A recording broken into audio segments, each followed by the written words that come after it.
Hello everyone, welcome to R focus media. వీడియోలోకి పోయే ముందు ఛానల్ సబ్స్క్రైబ్ చేయండి, లైక్ చేయండి, కామెంట్ చేయండి. ఈరోజు వీడియో చాలా క్లియర్గా ఎక్స్ప్లెయిన్ చేద్దాం అనుకుంటున్నా.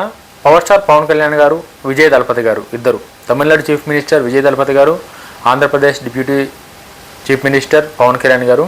అసలు చాలామంది పవన్ కళ్యాణ్ గారి ఫ్యాన్సే కావచ్చు, విజయ్ గారి ఫ్యాన్సే కావచ్చు, అంటే తమిళనాడులో ఎట్లా మాట్లాడుతారు, ఏం మాట్లాడుతారు అన్నది మనకు క్లారిటీ లేదు. కానీ మెయిన్ మన తెలుగు రాష్ట్రాల్లో, ఆంధ్ర తెలంగాణలో పవన్ కళ్యాణ్ గారి కోసం ఎట్లా మాట్లాడుతారు, ఎందుకు విజయ్ గారిని అంతగానో హైప్ చేసి పవన్ కళ్యాణ్ గారు ఎందుకు ఎంత తక్కువ చేస్తారు, కంపేర్ చేస్తారు. అసలు ఇక్కడ మెయిన్ ఆంధ్ర రాజకీయం, తెలుగు రాష్ట్రాల రాజకీయాలు వేరు, తమిళనాడు రాజకీయాలు వేరు. ఇది చాలామందికి తెలిసి ఉండాలి. ఇది చాలామంది తెలియక ఆయన పార్టీ పెట్టిండు, 2 ఏళ్ళ పార్టీ పెట్టగానే ఆయన పవర్లోకి వచ్చేసిండు, 108 సీట్లు గెలుచుకుండు, ఇక్కడ పవన్ కళ్యాణ్ గారు అదేం లేదని చెప్పేసి పవన్ కళ్యాణ్ గారిని చాలామంది ఉల్టా సీదా మాట్లాడతారు. అసలు పవన్ కళ్యాణ్ గారిని అట్లా మాట్లాడాల్సిన అవసరం వీళ్ళకి ఏముంది? రాజకీయం గురించి తెలిసినట్టు ఎవడు కూడా అట్లా మాట్లాడాడు. విజయ్ గారు ఎందుకు గెలిచిరు, ఆయనకు అవకాశం ఎందుకు వచ్చింది అన్నది అది కూడా క్లియర్గా ఈ వీడియోలో పాయింట్ టు పాయింట్ ఎక్స్ప్లెయిన్ చేస్తా. చాలా లాంగ్ వీడియో ఉంటుంది, మినిమం ఒక 1 అవర్ ప్లస్ ఉంటుంది వీడియో. ఎవరైతే వీళ్ళిద్దరిని కంపేర్ చేస్తారో వాళ్ళకైతే మాత్రం చాలా క్లియర్గా అర్థమవుతుంది. నేను చెప్పినాక చాలా డీటెయిల్డ్గా వీడియోలో ఎక్స్ప్లెయిన్ చేస్తాను నేను, మీకు అర్థమవుతుంది అసలు కాన్సెప్ట్ ఏంది, ఒకరితో కంపేర్ చేసేటప్పుడు ఏమేమి చూసి కంపేర్ చేయాలి, ఇవన్నీ ఈ వీడియోలో మొత్తం 99% top end to end cover చేస్తే ఇద్దరిది. ఆయా తలపతి విజయ్ గారిది కావచ్చు, పవన్ కళ్యాణ్ గారిది కావచ్చు, ఇద్దరిది నీట్గా బ్యాలెన్స్ చేసుకుంటా. నేనైతే ఎవరిని ఎక్కువ చేయ, ఎవరిని తక్కువ చేయ, ఎవరిది వాళ్ళకే ఉంటుంది ఖచ్చితంగా. తమిళనాడులో విజయ్ గారి క్రేజ్ విజయ్ గారిదే, తెలుగు రాష్ట్రాల్లో పవన్ కళ్యాణ్ గారికి పవన్ కళ్యాణ్ గారిది. ఆయన అక్కడ సీఎం అయిండు ఏంటంటే ఎసెంట్ పరిస్థితులు అక్కడ అయిండు, ఇక్కడ పవన్ కళ్యాణ్ గారు కాలేకపోయారు అని చెప్పి అంటే ఖచ్చితంగా పార్టీ పెట్టంగానే సీఎం కావాలని ఏం రూల్ లేదు. ఫస్ట్ ఆఫ్ ఆల్ ఇది అందరూ మైండ్లో పెట్టుకోవాలి. పవన్ కళ్యాణ్ గారు రాజకీయాల్లోకి వచ్చింది, ఆయన ఆలోచన విధానం వేరు, ఆయన దేం ఆలోచించిండు ఎట్లా అన్నది చాలా top to bottom, pin to pin ఉంటుంది. విజయ్ గారికి కలిసి వచ్చిన అంశం ఏంటన్నది కూడా పిన్ టు పిన్ ఉంటుంది. వీడియోలోకి పోదాం. చాలామందికి మొత్తం పెద్ద స్టోరీనే చెప్తా, మీరు వీడియో కంటిన్యూ చేయండి, మీకు అర్థమవుతుంది. దక్షిణాది రాజకీయాల్ని షేక్ చేస్తున్న బిగ్గెస్ట్ హాట్ టాపిక్ ఏమైనా ఉంది అని అంటే పవర్ స్టార్ పవన్ కళ్యాణ్ గారు, విజయ్ దళపతి గారు, వీళ్ళిద్దరిని కంపేర్ చేసిన ఏదైతే ఉందో వీళ్ళిద్దరి కోసమే చాలామంది చాలా రకాలుగా మాట్లాడుతారు. కొంతమంది కామెంట్ చేస్తారు, కొంతమంది మీమ్స్ చేస్తారు. ఎవరిని ఇష్టం అంత అయిపోయింది అంతా. అంటే ఏముందిలే నోరే కదా అనే చిన్న కడికైతే వాళ్ళు మాట్లాడతారు. ఇది క్లియర్గా నేను ఈ వీడియో ద్వారా అయితే ఎక్స్ప్లెయిన్ చేస్తున్నా. ఇద్దరు వెండితెర నేరిన అగ్రశ్రేణి హీరోలే. సినిమా పరంగా కనుక చూసుకుంటే, సినిమాల పరంగా కనుక విజయ్ దళపతి గారిని పవన్ కళ్యాణ్ గారిని కనుక కంపేర్ చేస్తే ఇద్దరు వెండితెరని షేక్ చేసిన హీరోలే. ఈయన సినిమాలు ఆయన అక్కడ రీమేక్ చేసిండు, ఆయన సినిమా ఈయనకి రీమేక్ చేసిండు. ఇద్దరు వెండితెరలో ఇంకా తోపు. ఏ రేంజ్ అంటే ఆ రేంజ్ తోపు. ఇద్దరు సినిమాలలో ఒకరిని తీయలేం, ఒకరిని పెట్టలేం. ఆ ఫ్యాన్ ఫాలోయింగ్ కానీ వాళ్ళ మార్కెట్ కానీ ఇద్దరు ఈక్వల్. ప్యాన్ ఇండియాతో కనుక కంపేర్ చేస్తే విజయ్ గారే పవన్ కళ్యాణ్ గారి కన్నా పై చేయి ప్యాన్ ఇండియా మార్కెట్ల విషయానికి వస్తే. ఒప్పుకోవాలి, పవన్ కళ్యాణ్ గారికి ఫ్యాన్స్ ఉన్నారు తెలుగు రాష్ట్రాల్లో, ఆయన క్రేజ్ వేరు, ఆయన లెవెల్ వేరు. ఇది తెలుగు రాష్ట్రాల వరకే. But pan India wise market కనుక చూసుకుంటే విజయ్ గారిది, పవన్ కళ్యాణ్ గారిని ఎక్కువ మార్కెటే. కాబట్టి సినిమాలలో క్రేజ్ విషయంలో ఇద్దరు ఈక్వలే. ఇద్దరు వ్యవస్థలను మార్చాలన్న ఆశయాలతోనే రాజకీయాల్లోకి వచ్చారు. అక్కడ తలపతి విజయ్ గారు కావచ్చు, ఇక్కడ ఫస్ట్ పవన్ కళ్యాణ్ గారు రాజకీయాలకు వచ్చారు. కాబట్టి మనం పవన్ కళ్యాణ్ గారి నుంచే స్టార్ట్ చేద్దాం. పవన్ కళ్యాణ్ గారు ఏదైతే ఉద్దేశంతో వ్యవస్థలు ఏవైతే భ్రష్టుపరిచిపోయినాయో, ఎక్కడైతే ప్రజలు ఇబ్బంది పడుతారో, ఎక్కడైతే న్యాయం జరగాల్సింది జరుగుతలేదో, ఎక్కడైతే సరైన గవర్నెన్స్ లేదో, ఇద్దరూ ఒక విప్లవాత్మకమైన మార్పులు రాష్ట్ర రాజకీయాల్లో తీసుకొచ్చి, తమిళనాడు రాష్ట్ర రాజకీయాల్లో విజయ్ గారు అయితేనేమి, తెలుగు రాష్ట్ర రాజకీయాల్లో పవన్ కళ్యాణ్ గారు అయితేనేమి, ఇద్దరూ ఒక మంచి ఉద్దేశంతోనే రాజకీయం చేద్దామని చెప్పేసి అయితే మాత్రం పార్టీ పెట్టి రాజకీయాలకు రావడం జరిగింది. కానీ 2026 తమిళనాడు అసెంబ్లీ ఎన్నికల్లో విజయ్ గారు సరికొత్త రికార్డు సృష్టిస్తూ ఒంటరిగా పోరాడి 108 సీట్లతో సింగిల్ లార్జెస్ట్ పార్టీగా అవతరించి ముఖ్యమంత్రి పీఠాన్ని అధిరోహించారు. కరెక్టే. ఈ విషయం కనుక గురించి మాట్లాడుకుంటే తమిళనాడులో విజయ్ గారు పార్టీ పెట్టి 2 ఏళ్ళు కష్టపడంగానే ఆయనకి ఎవరు ఊహించని రీతిలో, ఈవెన్ తమిళనాడు రాష్ట్ర రాజకీయాలలో పెద్ద పెద్ద పార్టీలు ఉన్న డిఎంకే, డిఎంకే ఈ పార్టీలు కూడా విజయ్ గారు ఈ రేంజ్లో సక్సెస్ అయ్యి, ఈ రేంజ్లో వాళ్ళ పార్టీలను కూడా వెనక్కి నెట్టి 108 స్థానాలు తీసుకొచ్చి మెజారిటీ తీసుకొచ్చి టీవీకే పార్టీ అనేది తమిళనాడులో ఒక సింగిల్గా పోటీ చేసి ఇన్ని సీట్లు గెలుచుకున్నదంటే అది చిన్న విషయం కాదు, అది చాలా పెద్ద విషయం. రాజకీయాలే తలకిందులైపోయినాయి, తమిళనాడు రాజకీయాలే తలకిందులైపోయినాయి. విజయ్ గారు మంచిగా చేస్తారా, సూపర్ డూపర్ చేస్తారా, ఫెయిల్ అవుతారా అనేది పక్కన పెడితే పార్టీ పెట్టిన 2.5 ఏళ్ళ ఈ రేంజ్ రిజల్ట్ అనేది నెవర్ బిఫోర్ ఎవర్ ఆఫ్టర్. ఆ రేంజ్ సక్సెస్ అయితే మాత్రం విజయ్ గారికి వచ్చింది. ఎవరు అవునన్నా కాదన్నా మనం ఒప్పుకోవాలి. ఇది ఈ సంచలన విజయం తర్వాత ఆంధ్రప్రదేశ్లో సరికొత్త చర్చ మొదలైంది. ఈయన విజయం సాధించిన తర్వాత ఆంధ్రప్రదేశ్లో కావచ్చు, తెలంగాణ కావచ్చు, తెలుగు రాష్ట్రాల్లో సరికొత్త డిస్కషన్ స్టార్ట్ అయింది. ఇద్దరిని కంపేర్ చేసుకుంటా ఆయన అట్లా ఈయన ఇట్లా అన్నకాడికి కంపారిజేషన్ అయితే సరికొత్త చర్చలు మొదలైనవి. జనసేన శ్రేణులు సోషల్ మీడియా వేదికగా పవన్ కళ్యాణ్ గారిని ప్రశ్నించడం, దానికి మంగళగిరి పార్టీ ఆఫీసులో పవన్ కళ్యాణ్ గారు ఇచ్చిన అత్యంత పవర్ఫుల్ మరియు స్ట్రాంగ్ కౌంటరే ఇద్దరు స్టార్ల రాజకీయ ప్రయాణాల మధ్య ఉన్న వ్యత్యాసాన్ని స్పష్టం చేసింది. కరెక్ట్గా పవన్ కళ్యాణ్ గారి వరకు కూడా పోయింది. ఆయన అక్కడ పార్టీ పెట్టిండు, గెలిచేసిండు, సీఎం అయిపోయిండు. మనం పార్టీ పెట్టినాం 14 ఏళ్ళు అవుతుంది, 16 ఏళ్ళు అవుతుంది, ఇప్పటిదాకా అనుకున్నంత రేంజ్లో మనం లేము, మీరు అట్లా చేయండి ఇట్లా చేయండి చెప్పేసి పార్టీ అధినేత పవన్ కళ్యాణ్ గారికే జనసేన శ్రేణులు సలహాలు ఇచ్చే ఇక్కడికి వచ్చేసారు ఆయన అక్కడ గెలిచిండని చెప్పి. ఇప్పుడు ఆయన అక్కడ గెలిచిండంటే దానికి 100 కారణాలు ఉన్నాయి, 100 రీజన్స్ ఉన్నాయి. ఆయన ఎట్లా గెలిచిండు, ఏ విషయంలో గెలిచిండు అన్నీ పక్కన పెడితే ఆయన గెలిచిండు కాబట్టి మనం కూడా ఇక్కడ గెలిచేసేయాలన్న. ఇప్పుడు ఒక వ్యక్తిని అభిమానించేటప్పుడు ఖచ్చితంగా ఆ ఫీల్ ఉంటుంది. ఆ వ్యక్తి మనం అభిమానించే వ్యక్తి ఆ పొజిషన్లో ఉండాలని మనకు ఒక ఎక్స్పెక్టేషన్, మనకు ఒక కోరిక ఉంటుంది కాబట్టి దానికి తగ్గట్టు ఉండాలని మనం కోరుకుంటాం. బట్ అది అంత ఈజీ కాదు కదా. అది అక్కడెక్కడో ఏదో అయిందని చెప్పి మన దగ్గర కూడా అట్లనే కావాలంటే ఎట్లయితుంది అసలు? చాలామంది నేను జనసేన కార్యకర్తలకు అడుగుతున్నా, పవన్ కళ్యాణ్ గారికి మీరు సలహా ఇవ్వడం తప్పు కాదు. పార్టీలో పనిచేసేటప్పుడు, నాయకుడి కోసం పనిచేసేటప్పుడు, ఆ నాయకుడు పార్టీ బాగుండేటప్పుడు ఖచ్చితంగా సలహాలు ఇచ్చే హక్కు, సూచనలు ఇచ్చే హక్కు ప్రతి ఒక్కరికి ఉంటుంది, ఉండదంటేలే నేను. బట్ పవన్ కళ్యాణ్ గారు అసంటి వ్యక్తి 2 సార్లు 2 దగ్గర నిలబడితే 2019లో 2 దగ్గర ఓడగొట్టిరు. మరి అప్పుడు ఈ సలహాలన్నీ ఎక్కడ పోయినాయి? మీ సలహాలన్నీ పవన్ కళ్యాణ్ గారు కూడా నిలబడారు కదా 2 దగ్గరలో. ఎట్లీస్ట్ ఒక్క దగ్గర ఆయన గెలిపించిన సరే కూడా అప్పుడున్న రాజకీయం వేరే ఉంటుండే కదా, అసెంబ్లీలో ఆయన స్థానం వేరే ఉంటుండే కదా. 2 దగ్గరలో ఓడిపించేసి ఒక్క సీట్ ఇచ్చారు, ఒకే ఒక్క రాపాక వరప్రసాద్ గారు అని చెప్పేసి ఆయనకు ఆయనే గెలిపించి పవన్ కళ్యాణ్ గారిని తలెత్తుకునే పరిస్థితి కూడా లేకుండా చేసి రాజకీయంగా ఎమ్మెల్యే పార్టీ పెట్టి 10 ఏళ్ళు అయినా సరే పార్టీ పెట్టి అప్పటికి 2014 2019 అంటే 14 15 16 17 18 19 5 ఏళ్ళ తర్వాత కూడా ఎమ్మెల్యేలో కూడా గెలవకుండా చేసి ఇవాళ సూచనలు ఇస్తారంటే పవన్ కళ్యాణ్ గారు ఎట్లా తీసుకోవాలి? దీన్ని ఎట్లా మాట్లాడారు పవన్ కళ్యాణ్ గారు? అది దెబ్బతిన్న వాళ్ళకి తెలుస్తుంది ఆ బాధ అనేది. పవన్ కళ్యాణ్ గారు ఆ దెబ్బతిన్నారు కాబట్టి, పవన్ కళ్యాణ్ గారిని అందరు కలిసి మోసం చేశారు కాబట్టి పవన్ కళ్యాణ్ గారు మొన్న ఒక సభ పెట్టి మంగళగిరి పార్టీ ఆఫీసులో మీటింగ్ పెట్టి క్లారిటీ ఇచ్చి పడేసిండు అందరికీ. ఎవడైతే ఉచిత సలహాలు ఇచ్చారో వాళ్ళందరికీ ఇచ్చి పడేసిండు ఇండైరెక్ట్గా. పవన్ కళ్యాణ్ గారికి ఏం తెలియదా? పార్టీ పెట్టిన ఆయనకి పార్టీ ఎట్లా తెలియదా? ఆశ ఉంటుంది ఖచ్చితంగా. మీ నాయకుడు సీఎం కావాలని చెప్పి ఖచ్చితంగా ఉంటుంది, తప్పు ఆ ఆశ పనిలో తప్పులేదు. బట్ దానికి తగ్గట్టు ప్రయత్నాలు కూడా అట్లనే ఉండాలి కదా, మీరు చేసే పని కూడా అట్లనే ఉండాలి కదా. బట్ మీరు చేసే పని ఏమో అట్లా లేదు కదా.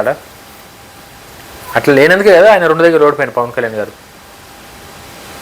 విజయ్ గారు 2 దగ్గర గెలిచారు, పవన్ కళ్యాణ్ 2 దగ్గర ఓడిపోయారు. మీరు ఎట్లా కంపేర్ చేస్తారు అసలు ఆ రాజకీయాన్ని ఈ రాజకీయాన్ని ఆయనతో పాటు ఈయనది? విజయ్ గారి అభిమానులు, కార్యకర్తలు, పార్టీ ఎవరైతే హీరో ఫ్యాన్స్ అసోసియేషన్ లీడర్స్ ఎవరైతున్నారో అందరూ ఒక్కటయ్యి ప్రచారం చేసి ఆయన గెలిపించుకోరు. ఇక్కడ జనసేన పవన్ కళ్యాణ్ గారి ఫ్యాన్స్ కావచ్చు, వీళ్ళందరూ పవన్ కళ్యాణ్ గారిని ఎందుకు గెలిపించుకోలేకపోయారు? అట్లా ఎందుకు అసోసియేషన్స్ అన్నీ పక్కకు పోయినాయి ఆ టైంలో రాజకీయాలకు వస్తాకల్లా? సలహాలు ఇవ్వడం చాలా ఈజీ, ఎవరికైనా సరే సలహా ఇవ్వడం ఈజీ చాలామందికి. బట్ దాన్ని పట్టుదలతో సాధించి తీసుకురావడమే చాలా కష్టం. విజయ్ గారికి వాళ్ళ ఫ్యాన్స్ అట్లా నిలబడ్డారు. అసోసియేషన్స్ పెట్టి, బూత్ కమిటీలు పెట్టి, ఇప్పుడు నేను మా ఇంట్లో విజయ్ గారి ఫ్యాన్ అయితే మా ఇంట్లో అందరితో నేను విజయ్ గారికి ఓటు వేయించిన. బట్ పవన్ కళ్యాణ్ గారి విషయంలో ఫ్యాన్స్ ఎవరు అట్లా చేయలేరు కదా 2019లో. ఇయ్యాలు వచ్చి మీరు సీఎం అయిపోవాలంటే ఎట్లయితలు? మీరే ఓటేయలేరు, మీరే మీ ఇంట్లో ఓటేయలేరు పవన్ కళ్యాణ్ గారికి, మీకు మాత్రం పవన్ కళ్యాణ్ గారు సీఎం అయిపోవాలి. ఇదేం ఆలోచన? ఇది ఎట్లా పాసిబుల్ అవుతుందని చెప్పేసి పవన్ కళ్యాణ్ గారికి సూచనలు చేసి మీరు మొన్న విజయ్ గారు గెలిచినాక అట్లా అంటే అట్లా నడిచింది అప్పట్లో. నెక్స్ట్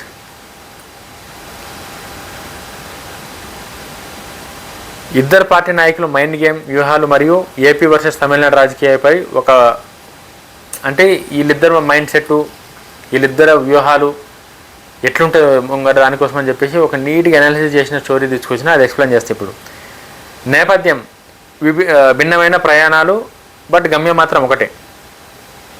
బ్యాక్గ్రౌండ్ ఏంటంటే ఇద్దరు భిన్నమైన ప్రయాణాలు ఒకటే గమ్యం. వాళ్ళు చేసే ప్రయాణాలు వేరే కావచ్చు కానీ వాళ్ళది రీచ్ మాత్రం ఒకటే. పవన్ కళ్యాణ్ గారు జనసేన 2014లో పార్టీ పెట్టి ఎన్నో ఒడిదుడుకులను ఎదుర్కొని 2019లో ఘోర పరాజయాన్ని చూసిన మైదానం వీడలేదు. 10 ఏళ్లకు పైగా క్షేత్రస్థాయిలో నలిగి 2024 ఎన్నికల్లో 100% స్ట్రైక్ రేట్స్ గెలిచి నేడు ఆంధ్రప్రదేశ్లో డిప్యూటీ సీఎంగా నిలిచారు. పవన్ కళ్యాణ్ ప్రస్థానం ఓర్పు త్యాగం నిలకడకు నిదర్శనం. ఇది గురించి గట్టిగా మాట్లాడుకోవాలి మనం. దీని గురించి ఎందుకు గట్టిగా మాట్లాడుకోవాలని చెప్పేసానంటే 2014లో పార్టీ పెట్టగానే ఏ పదవి కూడా ఆశించకుండా పవన్ కళ్యాణ్ గారు కనుక ఒక ఎంపీఓ లేకపోతే ఎమ్మెల్యేనో మినిస్టరో కనుక ఆశించుంటే 2014లోనే పవన్ కళ్యాణ్ గారు మినిస్టర్ అవుతుండే. ఇప్పుడున్న డిప్యూటీ సీఎం పొజిషన్ 2014లోనే పవన్ కళ్యాణ్ గారికి వస్తుండే. పవన్ కళ్యాణ్ గారు పార్టీ పెట్టినప్పుడు చాలామంది పవన్ కళ్యాణ్ గారిని అవహేళన చేశారు.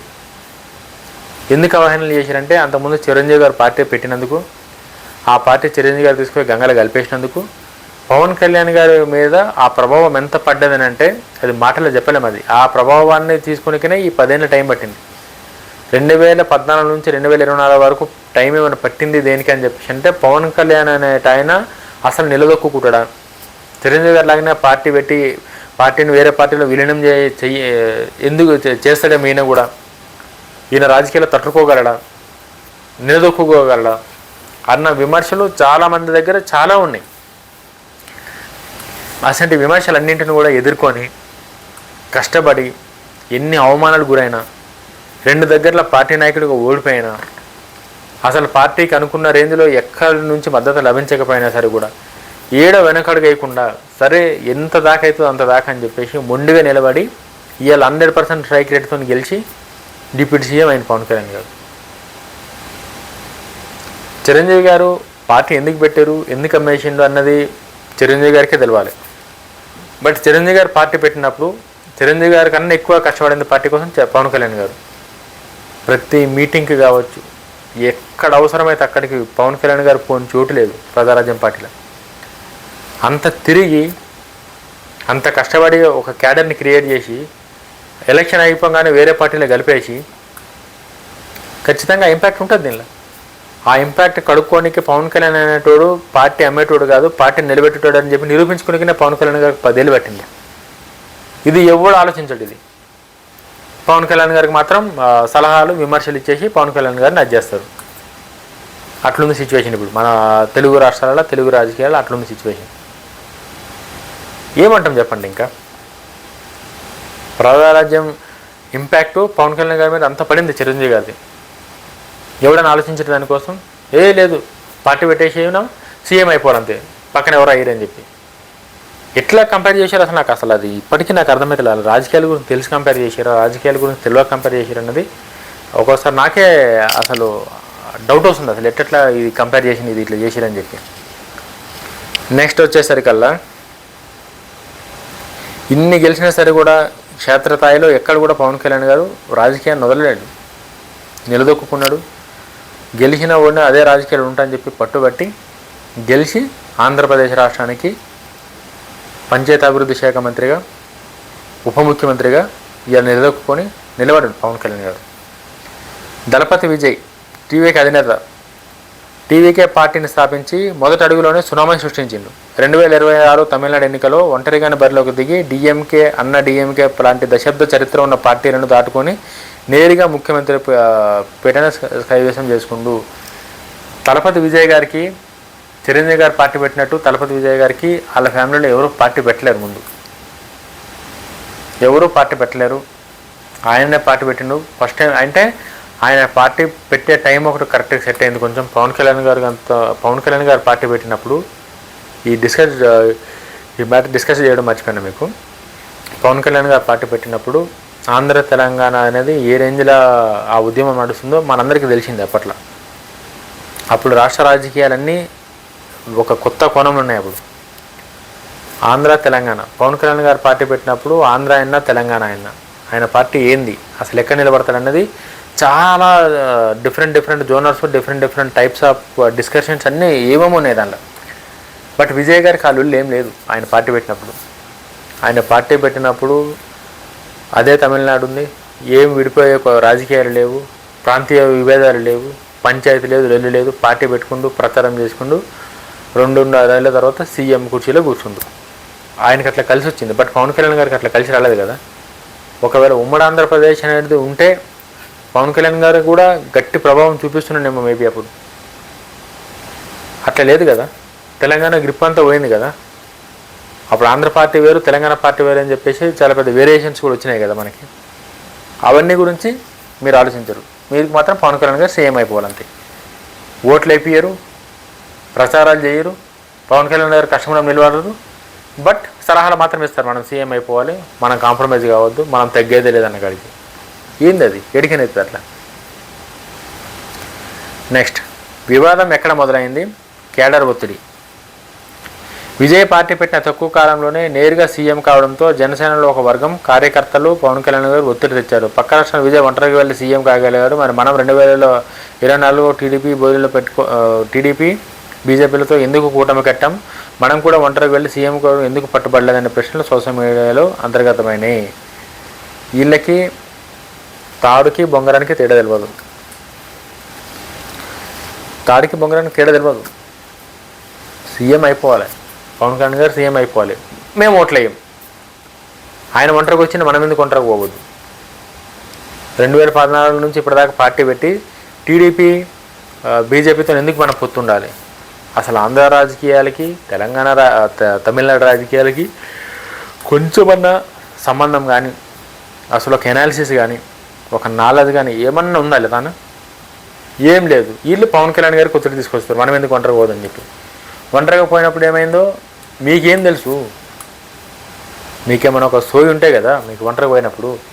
2019లో ఒంటరికి పోతే ఏం చేశారు మీరు? దానికి ఆన్సర్ చెప్పండి ఎవడన్నా. ఒక్క దగ్గర ఆన్సర్ ఉండదు. 2019లో పవన్ కళ్యాణ్ గారు 2 చోట్ల ఎందుకు ఓడిపోయారంటే ఎవరి దగ్గర ఆన్సర్ లేదు. కనీసం ఒక 10 మంది ఎమ్మెల్యేలు కూడా గెలుచుకోలేకపోయారంటే ఎవరి దగ్గర ఆన్సర్ ఉండదు. వీళ్ళు 100% స్ట్రైక్ రేట్తోని పవన్ కళ్యాణ్ గారు నిలదొక్కున్నారు అని అంటే టీడీపీ బీజేపీతో పూర్తి పెట్టుకున్నందుకే కదా.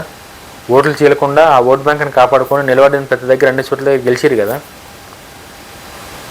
అది వదిలేసి దానికోసం ఆలోచించకుండా ముందు ఇంకా పార్టీని ఎట్లా బలం చేయాలి, పార్టీని ఏ విధంగా అభివృద్ధి చేయాలి, ఎక్కడ మనం ల్యాగ్ ఉన్నాం, వీటి గురించి ఆలోచించకుండా మనం ఎందుకు ఒంటరికి పోదంట. అంటే ఒంటరికి పోయి పవన్ కళ్యాణ్ గారిని ముంచేసి పార్టీని నామరూపాలు చేయాలని చెప్పి వీళ్ళ ఆలోచన. మరి వీళ్ళకి తెలిసి ఆ మాట మాట్లాడారా, తెలియక మాట మాట్లాడారు అన్నది నాకు అర్థమే తెలియదు ఇప్పటికీ. చాలా వింతగా అంత అసలు ఏది తెలివి కొంచెం కూడా తెలియలేని వాళ్ళు ఇట్లా చేస్తారేమో అన్నది నా అభిప్రాయం. వీళ్ళు చేసే మాటలు, వీళ్ళు చేసే కామెంట్స్ అట్లా అనిపిస్తుంది నాకు. వీళ్ళకి అసలు కొంచెమన్నా సరే తలకాయ ఉందా వీళ్ళకని చెప్పి. నెక్స్ట్ ఇంకా చాలా ఉన్నాయి.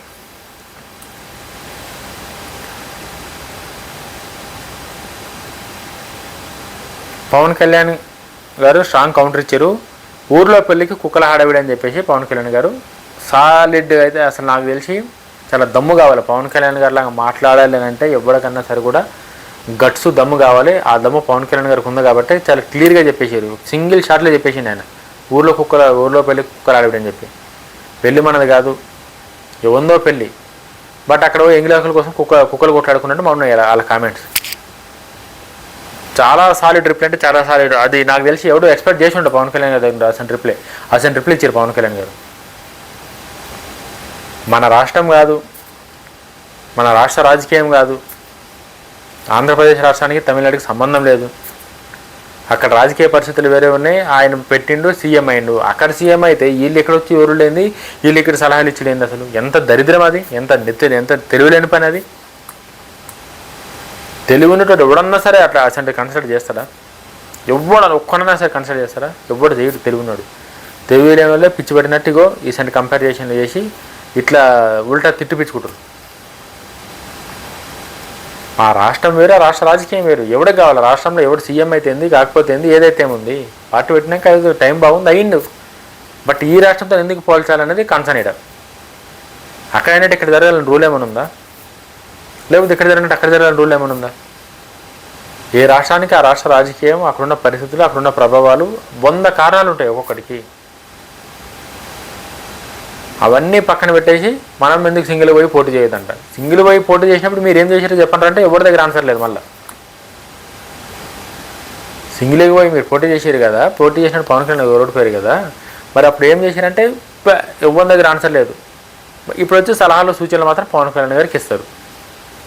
పవన్ కళ్యాణ్ గారు దాని గురించి కూడా ఏం మాట్లాడారు కూడా మీకు ఎక్స్ప్లెయిన్ చేస్తాను. ఈ వివాదంపై మంగళగిరి జనసేన ప్రధాన కార్యాలయంలో పవన్ కళ్యాణ్ గారు తన తల్లి శైలిలో అత్యంత ఘాటుగా స్పందించారు. ఆయన మాటల్లో సారాంశం: పరిస్థితులు వేరు, పోలికలు తప్పు. ఎస్, పవన్ కళ్యాణ్ గారు చెప్పింది 100% కరెక్ట్. అక్కడ పరిస్థితులు వేరు, పోలికలు వేరు. అసలు అక్కడి నుంచి ఇక్కడ పోల్చుడే చాలా పెద్ద తప్పు. అసలు చాలా పెద్ద తప్పు. అక్కడి నుంచి ఇక్కడ పోల్చుడు ఎట్లా పోలుస్తారు? అసలు తమిళనాడుని ఆంధ్ర రాజకీయాల్ని ఒక్కటేలాగా ఉంటాయని చెప్పి ఎట్లా పోలుస్తారు?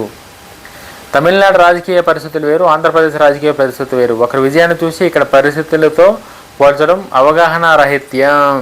ఇది పవన్ కళ్యాణ్ గారి దగ్గర నుంచి నచ్చింది. పవన్ కళ్యాణ్ ఉన్నట్టు వాస్తవాలు మాట్లాడేది పవన్ కళ్యాణ్ గారే.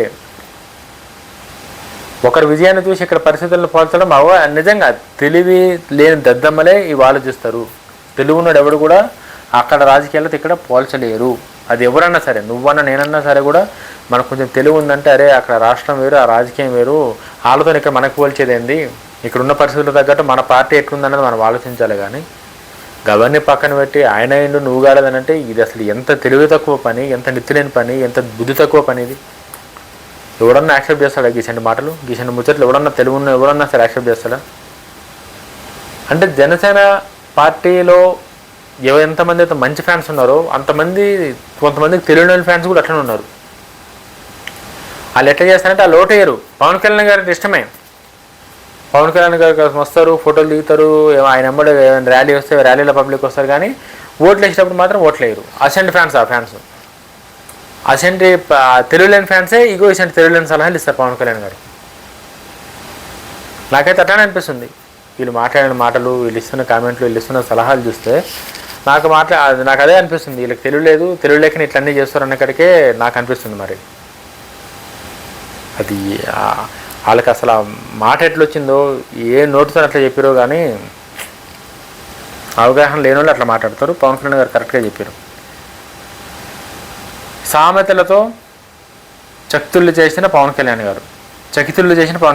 పొరుగు రాష్ట్రంలో ఒక నటుడు పార్టీ పెట్టి సీఎం అవ్వగానే ఇక్కడ కొందరు అనవసరంగా హైపర్ అవుతున్నారని, అది ఊళ్ళో పెళ్ళికి కుక్కలు హడబడి, అలాంటి దాన్ని ఎవరితో తెలియకుండా పిల్లలంటూ ఇంటికి పరిగి వచ్చి కొందరు ప్రవర్తిస్తున్నారంటే పవన్ కళ్యాణ్ గారు వ్యాఖ్యలు చేశారు.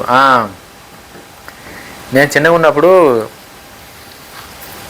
మా ఊర్లో ఏడ పెళ్ళైనా సరే కూడా, చిన్నగా ఉన్నప్పుడు మాట్లాడుతున్నాను నేను, అది ఏ క్యాస్ట్తో సంబంధం లేకుండా ఏడ పెళ్ళైనా సరే కూడా ఆ పెళ్ళికి పోతుండే నేను పోతుండే. అది ఏ పెళ్ళైనా సరే కూడా వాళ్ళ పెళ్ళి కన్నా అక్కడున్న సౌండ్ బాక్సులు పెట్టారు, పాటలు వినడం కోసం, అక్కడ లైట్లు డెకరేషన్ చేసారు, లైట్లు చూడడం కోసం. అక్కడ మనకేం సంబంధం లేదు, మన పెళ్ళే కాదు, ఎవరిదో పెళ్ళి ఎవరెవరో చేపించుకోరు. బట్ అక్కడికి వెళ్ళి మనం ఏదో ఏదో నా పెళ్ళి అన్నట్టు ఫీల్ అయిపోతాం చూడు. ఆ లైట్లు చూసి లైట్లు మస్తున్నాయి, ఆ సౌండ్లు, పాటలు బాగున్నాయి, సౌండ్ బాగా వస్తుంది, ఈ సెట్టింగ్స్ బాగున్నాయి అని చెప్పేసి, అంటే అక్కడ అవసరం లేదు, మన సంబంధం లేని దాన్ని కూడా పోయి మనం మాట్లాడతాం చూడు. అట్లుంది పరిస్థితి. పవన్ కళ్యాణ్ గారితోనే విజయ్ గారిని ఏదైతే పోల్చారో ఆ పరిస్థితులన్నీ సేమ్ అట్లనే పాడైంది. ఊర్లో పెళ్ళికి కుక్కరాడవిడు అన్నట్టు,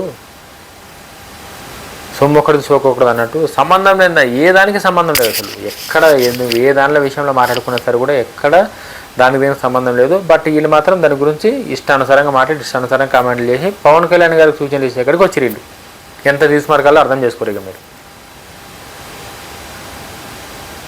ఊర్లో నిజంగా అసలు అది చాలా షేమ్. అది జనసేన పవన్ కళ్యాణ్ గారు అయితే మాత్రం చాలా డిసప్పాయింట్ అయ్యారు ఆ మాటలన్నీ. అంత అవగాహన రాజకీయాలు లేకుండా మీరు రాజకీయాల్లోకి వచ్చి ఏం చేద్దాం అనుకుంటారు అన్నదే ఆయన ఇంటెన్షన్. ఆయన బాధపడ్డాడు, అట్లా కనిపించింది ఆయన కళ్ళల్లో బాధ. బ్రెయిన్లెస్ థింగ్స్ ఇవన్నీ, నెత్తిలేని బుర్రలేని పనులు ఇవన్నీ. నెక్స్ట్,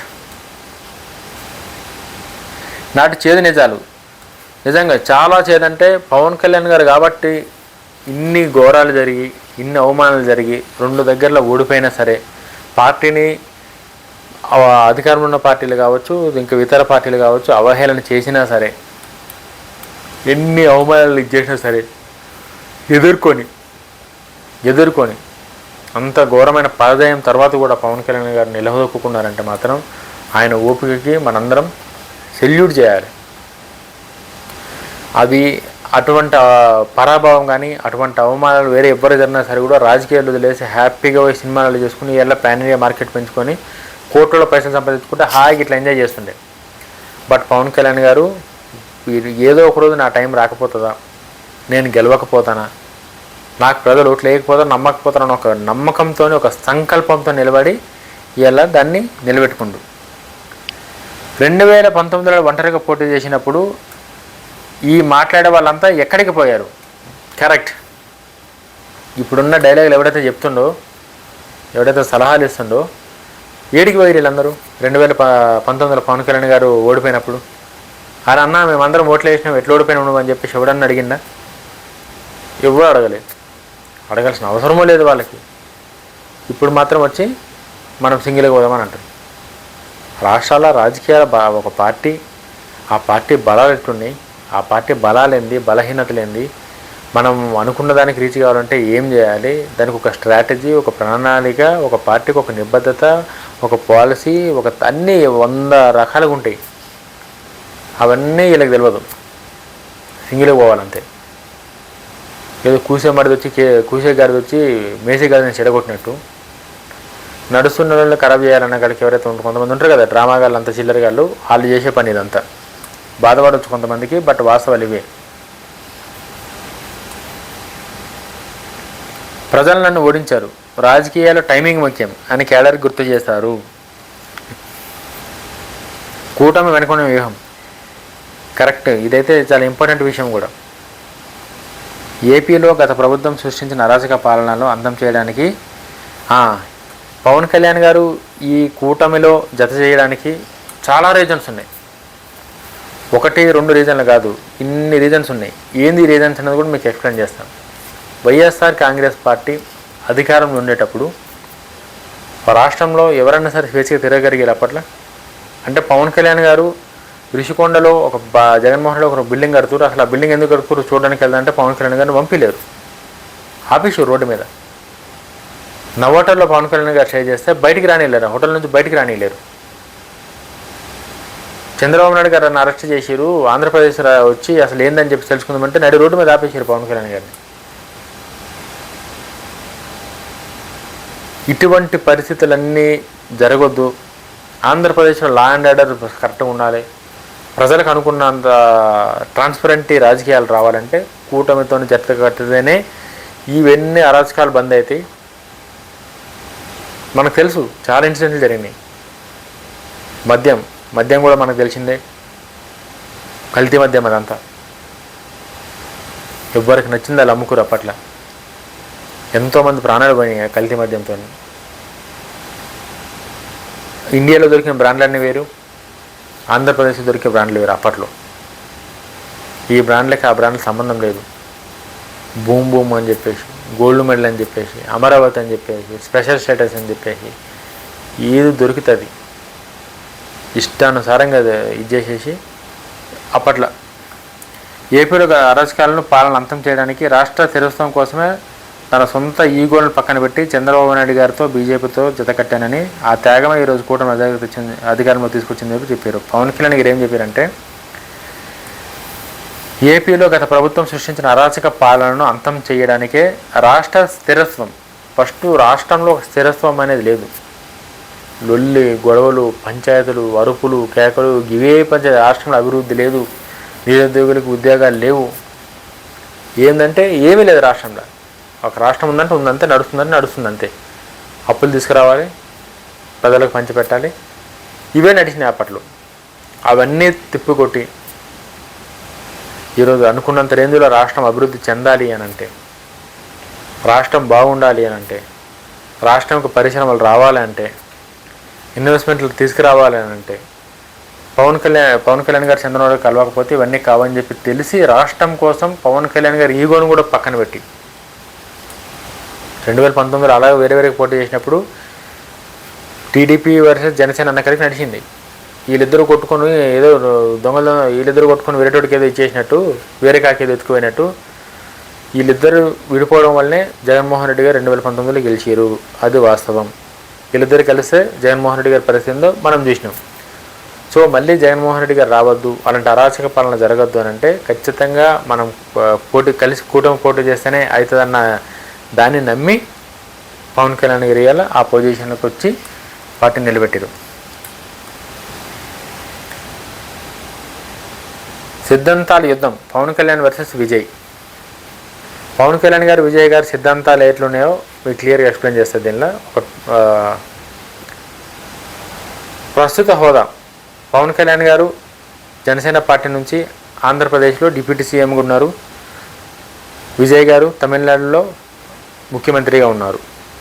రాజకీయ శైలి కూటమి వ్యూహం, సనాతన ధర్మం, రక్షణ, జాతీయవాదం. విజయ్ గారిది వచ్చేసి ఒంటరి పోరు, ద్రావిడ సిద్ధాంతాలు, సామాజిక న్యాయం. అధికార మార్గం క్రమంగా ఎదగడం, ఓట్లు చీలకుండా నివారించడం. పవన్ కళ్యాణ్ గారి ఉద్దేశం ఏంటంటే ఓట్లు చీలకుండా నివారించి క్రమంగా ఎదగడం. ఒకటేసారి ఏదో అధికారంలోకి వచ్చేసి చేయాలన్న ఆలోచన పవన్ కళ్యాణ్ గారికి లేదు. మొదటి ప్రయత్నంలోనే మాస్ వేవ్తో అధికారాన్ని అందించుకోవాలి. విజయ్ గారికి మొదటి ప్రయత్నంతోనే చాలా పెద్ద సక్సెస్, చాలా మంచి వేవ్ అయితే వచ్చింది. ఫిలాసఫీ పదవుల కంటే సిద్ధాంతం, రాష్ట్ర ప్రయోజనాలే ముఖ్యం. పవన్ కళ్యాణ్ గారిది. పవన్ కళ్యాణ్ గారికి పదవుల కంటే సిద్ధాంతాలు, రాష్ట్ర ప్రయోజనాలే ముఖ్యం. అవినీతిరహిత పాలన, తమిళ మట్టి, ఆత్మగౌరవం. పవన్ కళ్యాణ్ గారికి సిద్ధాంతాల కన్నా రాష్ట్ర ప్రయోజనాలే ముఖ్యం. విజయ్ గారికి అవినీతి రహిత పాలన, తమిళ మట్టి, ఆత్మగౌరవం. వీళ్ళిద్దరికీ సిద్ధాంతాల పరంగా చూసుకుంటే ఇట్లుంది ఇద్దరిది. తమిళనాడు వర్సెస్ ఆంధ్రప్రదేశ్. అసలు తేడా ఏంది ఈ రెండు రాష్ట్రాలకి? కీ పాయింట్లకు పోతున్నాం ఇప్పుడు మనం స్లోగా. పవన్ కళ్యాణ్ గారు విశ్లేషించినట్టు రెండు రాష్ట్రాల పొలిటికల్ గ్రౌండ్ రియాలిటీస్ పూర్తిగా భిన్నంగా ఉంటాయి. సంబంధం లేదు అసలు ఆ రాష్ట్రానికి ఈ రాష్ట్రానికి. అది ఎంత కంపేర్ చేసుకున్నా సరే కూడా, ఏమి ఇది చేసినా సరే కూడా సంబంధం లేదు. మనం ఎట్లా ఇది చేసినా సరే కూడా ఆ రాజకీయం వేరు, ఈ రాజకీయం వేరు. తమిళనాడు సెంటిమెంట్, అక్కడ మొదటి నుంచి సినిమా గ్లామర్కు, ద్రావిడ సెంటిమెంట్కు ఓటర్లు బ్రహ్మరథం పడతారు. ఎంజీఆర్, జయలలిత, కరుణానిధి హిస్టరీ అదే. ఆ సెంటిమెంటే యువతలో ఉన్న డిఎంకే వ్యతిరేకతను పక్కాగా వాడుకున్నారు. కరెక్ట్. తమిళనాడులో అక్కడ మొదటి నుంచి కూడా సినిమా హీరోలకి చాలా ఇంపార్టెంట్ ఇస్తారు అక్కడ ప్రజలు. అది ఎందుకో తెలియదు. దాని ప్రకారం చూసుకుంటే ఎంజీఆర్ గారు పార్టీ పెట్టి ఆయన సీఎంగా గెలిచి అక్కడ ఒక కొత్త ట్రెండ్ని క్రియేట్ చేశారు. అంటే సినిమా గ్లామర్ అనేది ఖచ్చితంగా రాజకీయాల్లో ఒక గొప్ప విప్లవం తీసుకొస్తే తమిళనాడులో అన్నదానికి ఎంజీఆర్ గారే ఉదాహరణ. తర్వాత జయలలిత గారు కూడా సేమ్, ఆమె హీరోయిన్ కాబట్టి ఆమె కూడా అది వర్కౌట్ అయ్యి ఆమె కూడా సేమ్ అట్లనే సీఎంగానే చేశారు. కరుణానిధి హిస్టరీ అదే. వీళ్ళ ముగ్గురు కూడా అదే హిస్టరీ నుంచి వచ్చి సక్సెస్ఫుల్గా సీఎంలు అయ్యారు తమిళనాడులో. ఆ సెంటిమెంట్నే దృష్టిలో పెట్టుకొని విజయ్ గారు డిఎంకే పార్టీ పైన ఏవైతే వ్యతిరేకత, ఖచ్చితంగా ప్రతి గవర్నమెంట్కి వ్యతిరేకత ఉంటుంది, దాన్ని క్యాష్ చేసుకోవడంలో వీళ్ళందరూ స్ట్రాటజీలను తీసుకొచ్చి ఆ వ్యతిరేక ఓటులన్నింటినీ క్యాచ్ చేసుకొని ఇవాళ యువతలో ఉన్న వ్యతిరేకతను డిఎంకే పైన వ్యతిరేకతను వాడుకొని ఇవాళ విజయ్ గారు ఆ పొజిషన్లో కూర్చోరు. ఆంధ్రప్రదేశ్ సంక్లిష్టత. ఏపీలో కుల సమీకరణాలు, ప్రాంతీయ అజెండా మరియు గత ప్రభుత్వ ఆర్థిక విధ్వంసం వంటి అనేక సమస్యలు ఉన్నాయి. ఇక్కడ ఓట్లు చేయలేకపోతే మళ్ళీ పాత ప్రభుత్వం వచ్చే ప్రమాదం ఉందని గ్రహించి పవన్ కళ్యాణ్ గారు తగ్గి నెగ్గారు. తమిళనాడులో ఆంధ్రప్రదేశ్లో ఉన్న సమస్యలు ఏవి తమిళనాడులో లేవు. ఎస్, ఆంధ్రప్రదేశ్లో ఉన్న ఏది కూడా తమిళనాడులో లేవు. ఇక్కడున్న ఓట్లు ఇక్కడ కనుక ఓట్లు చీల్చకపోతే ఆంధ్రప్రదేశ్లో చాలా పెద్ద ఇష్యూ అయిపోతుండే. మళ్ళీ జగన్మోహన్ రెడ్డి గారు వస్తుండే సేమ్ మళ్ళీ రాష్ట్రాన్ని అప్పులు కుప్పగా మార్చి అభివృద్ధి చేయకుండా ఇంకా అప్పుడున్న ప్రాబ్లమ్స్ ఏవైతే ఉన్నాయో అవన్నీ మళ్ళీ ఇప్పుడు మనం జగన్మోహన్ రెడ్డి గారు ఇప్పట్లో సీఎం లేరు కాబట్టి ఆయన గురించి మాట్లాడుకోవడం అంత కరెక్ట్ కాదు. వీరిద్దరి గురించే మాట్లాడుతున్నా.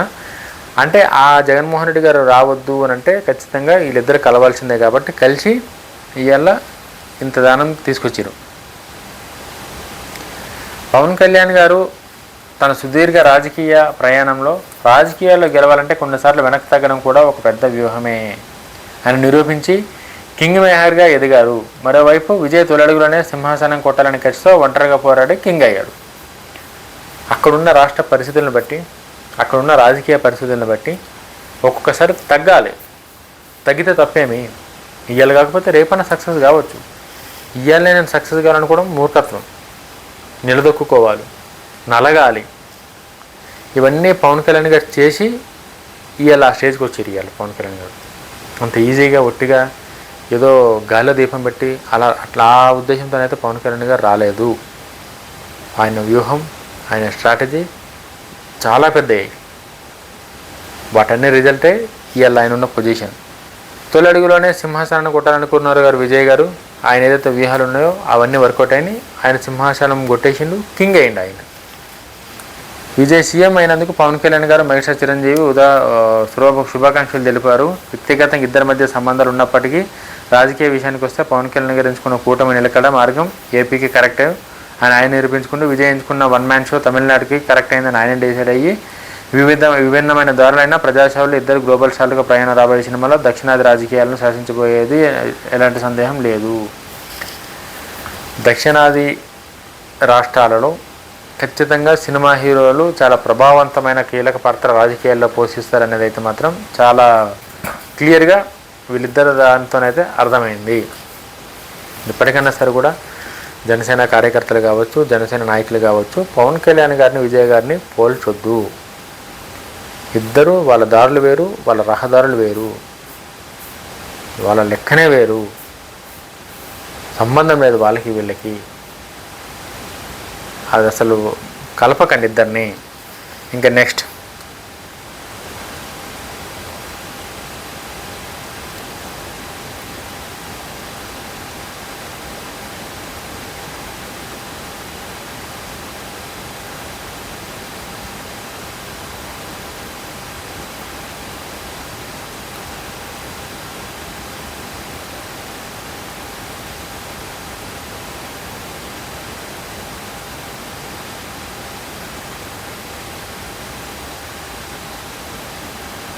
ప్రజారాజ్యం పార్టీ వల్ల ఏదైతే ఇంపాక్ట్ జరిగిందో ఆ ఇంపాక్ట్ ఇప్పుడు మీ అందరికీ అర్థం కావాలి. పవన్ కళ్యాణ్ గారిని విమర్శించడం అంటే చిన్న విషయం కాదు. మీకు ఇప్పుడు చెప్తాను నేను. ఆంధ్రప్రదేశ్ రాజకీయాల్లో చిరంజీవి స్థాపించిన ప్రజారాజ్యం పార్టీ, పవన్ కళ్యాణ్ నేతృత్వంలో జనసేన పార్టీ, ఈ రెండింటికి విడదీయని అనుబంధం ఉంది. ప్రజారాజ్యం వైఫల్యాలు, దాని నుంచి నేర్చుకున్న పాఠాలే జనసేన పునాది. పవన్ కళ్యాణ్ రాజకీయ వ్యూహాలను బలంగా ప్రభావితం చేశాయి. కరెక్ట్. ప్రజారాజ్యం పార్టీ అనేది ఒక పెద్ద పార్టీగా, అంటే నాకు తెలిసి చిరంజీవి గారు కనుక కాంగ్రెస్ పార్టీలో కలపకుండా ఆయన ఒంటరిగా పోటీ చేస్తే ఖచ్చితంగా చిరంజీవి గారు కూడా సీఎం అవుతుంది ఇప్పటిదాకా. అది సెంటిమెంట్తోనో లేకపోతే జాలిపడో లేకపోతే చిరంజీవి గారి మీద ప్రేమతోనో ఏదో ఒక విధంగా అయితే మాత్రం ఆయన పార్టీని కనుక నిలబడి ఉంటే ఇవాళ చిరంజీవి గారు సీఎంగా ఖచ్చితంగా ఆంధ్రప్రదేశ్ రాష్ట్రంలో ఉంటుండే. ప్రత్యేక ఆంధ్రప్రదేశ్, తెలంగాణ ఆంధ్రప్రదేశ్ విడిపోయినాక కూడా చిరంజీవి గారికి సీఎం అయ్యే ఛాన్సెస్ అయితే చాలా ఎక్కువ ఉండే. పవన్ కళ్యాణ్ గారి కన్నా చిరంజీవి గారికి ఎక్కువ ఉండే సీఎం అయ్యే ఛాన్సెస్.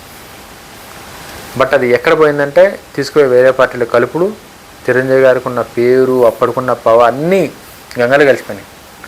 ఆయన సెంట్రల్ మినిస్టర్ అయ్యిండేమో కానీ నమ్ముకున్న వాళ్ళు మాత్రం చాలా మోసం చేసింది చిరంజీవి గారు అప్పట్ల. పవన్ కళ్యాణ్ గారు ఈరోజు ఇంత ధైర్యంగా ఇంత గట్టిగా నిలబడడానికి రీజన్ ఏమైనా ఉంది అని అంటే అది ప్రజారాజ్యం పార్టీ నుంచి నేర్చుకున్న పాఠాలే ఇవాళ పవన్ కళ్యాణ్ గారిని ఈ స్టేజ్లో నిలబెట్టినాయి. లేకపోతే పవన్ కళ్యాణ్ గారు ఇంకా స్ట్రాంగ్ ఉండకపోతుండే.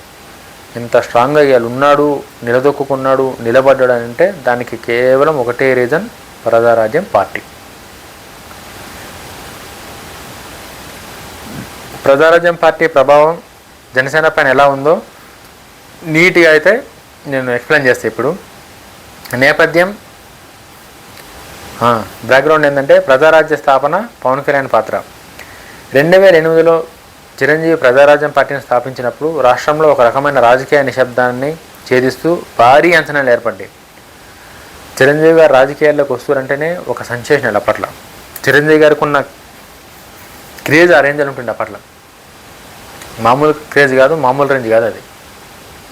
అసలు చిరంజీవి గారు పార్టీ పెడుతారంటే అసలు అప్పుడున్న ఫ్యాన్స్, అప్పుడున్న యూత్ అసోసియేషన్స్, అప్పుడున్న బ్లడ్ బ్యాంక్ డోనర్సు 1-2 కాదు, అదొక విప్లవం. అది ప్రజారాజ్యం పార్టీ అనేది ఒక విప్లవం. అప్పుడున్న క్రేజ్ అటుండే ఆ పార్టీకి.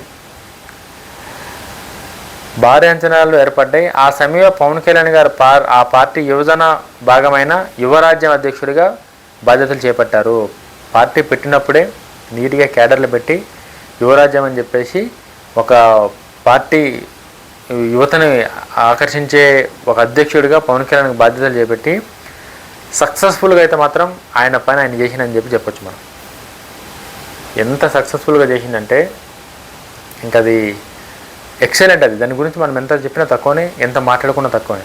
అంత మంచి ఇంపాక్ట్ అయితే మాత్రం పవన్ కళ్యాణ్ గారు యువరాజ్యం అధ్యక్షుడిగా బాధ్యతలు సక్సెస్ఫుల్గా చేశారు అప్పట్లో. అది ఎక్సలెంట్. అది ఆవేశం మరియు క్షేత్రస్థాయి అనుభవం. పవన్ కళ్యాణ్ గారి ఆవేశం, క్షేత్రస్థాయిలో అనుభవం. పవన్ కళ్యాణ్ గారు యువరాజ్య అధ్యక్షుడిగా రాష్ట్ర వ్యాప్తంగా పర్యటించి అవినీతిపై ఘాటైన ఉపన్యాసాలు ఇచ్చారు. రాజకీయాల్లో లోటుపాట్లను ఆయన క్షేత్రస్థాయిలో గమనించడానికి ప్రజారాజ్యం ఒక ల్యాబొరేటరీలో ఉపయోగపడింది. పవన్ కళ్యాణ్ గారి ఆవేశానికి ఆయన అప్పుడు రాజకీయాల్లో ఉన్న అవకతవకల్ని, అధికార పార్టీని చేసిన తప్పుల్ని నిలదీయడంలో చాలా సక్సెస్ అయింది. ఒక డాక్యుమెంటరీ చేసి చాలా పెద్ద అన్ని ఉమ్మడి ఆంధ్రప్రదేశ్లో అన్ని జిల్లాలు తిరిగి పర్యటించి అక్కడున్న ఏదైతే అక్కడ ప్రజలకు రావాల్సినవి ఏవైతే రావడం లేదు, ఏదైతే ప్రజలు ఇబ్బంది పడుతారో, ఏదైతే వస్తలేదు, వాటన్నింటి మీద స్టడీ చేసి నిలదీసేయడంలో పవన్ కళ్యాణ్ గారు చాలా పెద్దగా సక్సెస్ అయ్యారు. ఎంత సక్సెస్ అయ్యారంటే అబ్బా నెక్స్ట్ అది వేరే లెవెల్. అది యువతలో క్రేజ్. నాడే పవన్ కళ్యాణ్ గారికి ప్రసంగాలకు, ఆయన ఆవేశానికి యువత పెద్ద ఎత్తున ఆకర్షితులై అదే క్రేజ్ తదనంగా జనసేన స్థాపనకు పునాదిగా మారింది. చాలా కరెక్ట్. అప్పట్లో పవన్ కళ్యాణ్ గారు స్పీచ్ ఇస్తుంటే ఒక్కొక్కరికి రోమలు నెక్కబొడిచేటి, ఇట్లా ఇదైపోతుండే, అసలు ఊగిపోతుండే పవన్ కళ్యాణ్ గారు. జరుగుతున్న అన్యాయాలపైన, ప్రజలకు జరగాల్సిన న్యాయాలపైన, ఆ పోరాటాలపైన పవన్ కళ్యాణ్ గారు ఇట్లా ఊగిపోయి అసలు ఎట్లనైనా చేసి ప్రజలను మంచి చేయాలని చెప్పేసి ఏదైతే ఆయన మొండి పట్టుదల ఉందో అవన్నీ ఇవాళ జనసేన పార్టీ పెట్టడానికి ఒక పునాదిలాగా మారింది. ఆ ఎక్స్పీరియన్స్ అంతా వాడి జనసేన పార్టీ పెట్టి ఇవాళ ఆ పార్టీని స్టేజ్కి తీసుకొచ్చి డిప్యూటీ సీఎంగా నిలదొక్కున్నాడు. ఇవాళ ప్రజారాజ్యం పతనం పవన్ కళ్యాణ్కి నేర్పిన పాఠాలు 2. ప్రజారాజ్యం పవన్ కళ్యాణ్ గారికి ఏమేమి పాఠాలు నేర్పిందని చెప్పేసి కూడా మీకు ఎక్స్ప్లెయిన్ చేస్తా. 2009 ఎన్నికల్లో ప్రజారాజ్యం ఆశించిన సీట్లు సాధించలేకపోవడం, ఆ తర్వాత కాలంలో పార్టీని కాంగ్రెస్ విలీనం చేయడం పవన్ కళ్యాణ్ను తీవ్రంగా కలిచివేసింది. ఈ వైఫల్యం జనసేన స్థాపనలో కీలకమైన గైడింగ్ ఫోర్స్, మార్గదర్శిగా పనిచేసింది. ఒక పార్టీ పెట్టిన తర్వాత ఆ పార్టీ ఆశించినంత విజయం దక్కకపోతే మళ్ళీ ఎలక్షన్ వచ్చినంత వరకు వెయిట్ చేసి మనం ఎక్కడ తప్పు చేసినాం, ఎక్కడ రైట్ చేసినాం, ఎందుకు మనం ఆశించినంత రేంజ్లో సక్సెస్ అవ్వలేకపోయినామని ఏమాత్రం కూడా అనాలిసిస్ చేయకుండా పార్టీ అధ్యక్షుడిగా చిరంజీవి గారు తీసుకున్న నిర్ణయాలు ఏవైతే ఉన్నాయో చాలా తప్పుడు నిర్ణయాలు. అప్పటికి ఆ పార్టీని కాంగ్రెస్ పార్టీలు విలీనం చేసి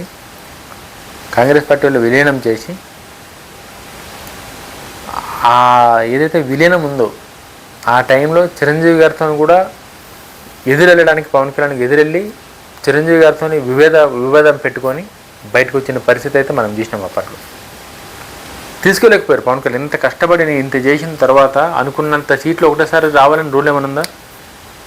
ప్రజారాజ్యం పెట్టి ఇమ్మీడియట్లీ చిరంజీవి గారు సీఎం అయిపోవాలి, మెగాస్టార్ చిరంజీవి గారు సీఎం కావాలి నాకు ఖచ్చితంగా అయిపోవాలి. ఇంకా వేరే ముందున్న పార్టీలు అందరూ గాలికి కలిపేసి ఈయన పార్టీ పెట్టినని చెప్పేసి ఓట్లేసి గెలిపించేయాలన్నా? ఓపిక కావాలి కదా ఏదానికన్నా. అప్పుడే పార్టీ పెట్టి నేను సీఎం కాలేదు, నాకు అనుకున్న సీట్లు లేదని చెప్పేసి పార్టీని వేరే పార్టీలు అమ్మేస్తారు ఎవరన్నా? బట్ చిరంజీవి గారు అది చేసినందుకు పవన్ కళ్యాణ్ గారు లోపల రగిలిపోయి ఆయన బాధపడి, ఆయన ఎంత బాధపడ్డాడో ఆయనకే తెలుసు. ఇంకా అది ఆ బాధల కింద వచ్చి ఎక్కడ కూడా వెనకడుగు వేయద్దు, రాజకీయాలకు వచ్చామంటే రాజకీయమే చేయాలని డిసైడ్ అయ్యి పార్టీ పెట్టారు.